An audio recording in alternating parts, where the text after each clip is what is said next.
1250 টকাৰ ৰাজনীতি আঁচনিবিলাকো এটা ৰাজনীতি সমাধানৰ ঢৌ এটা এতিয়া আৰম্ভ হৈছে। অসমীয়া মানুহৰ দপদপনিটো কি? ২৬ৰ নিৰ্বাচনত অসমৰ মানুহখিনিৰ মূল ইছ্যুটো কি হোৱা উচিত? ২৬ৰ নিৰ্বাচনত আচলতে প্ৰাপ্য অধিকাৰৰ প্ৰশ্নটো আহিব লাগে যে অসমীয়া মানুহৰ অসমীয়া মাটিৰ ওপৰত, অসমৰ প্ৰতিখন বজাৰৰ ওপৰত বা সকলো ক্ষেত্ৰতে অসমীয়া মানুহৰ দপদপনিটো কিমান আছে সেই কথাটো আমি নিজেও এবাৰ জুকিয়াই চাব লাগিব।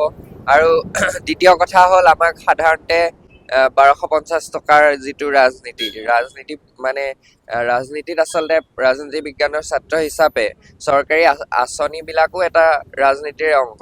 গতিকে সেইখিনি আমাৰ কাৰণে ছাফিচিয়েণ্ট হয় নে নহয়, বা অসমৰ মানুহৰ কাৰণে বৰ্তমান চৰকাৰে দি থকা সুবিধাসমূহ কিমান দূৰ ফলপ্ৰসূ, অসমৰ মানুহৰ কাৰণে বৰ্তমান চৰকাৰে দি থকা সুবিধাসমূহ কিমান দূৰ ফলপ্ৰসূ বা কিমান আমাৰ মানুহবিলাকৰ জীৱনটো উন্নত হৈছে সেই কথাটো জুকিয়াই চাব লাগিব। আৰু মই ভাবো যে বিভিন্ন ধৰণৰ আমাৰ অসমৰ আচলতে সাংবিধানিক সুৰক্ষা কৱচৰ কথা আছে। খিলঞ্জীয়াৰ আজি উজনি অসমত এটা আমি বেলেগ ধৰণৰ ঢৌ এটা এতিয়া আৰম্ভ হৈছে, ৬ জনগোষ্ঠীৰ জনজাতিকৰণ। গতিকে সেই ইছ্যুবিলাক কেনেকে আচলতে সমাধান হ'ব সেই কথাবিলাক পাতিব লাগিব।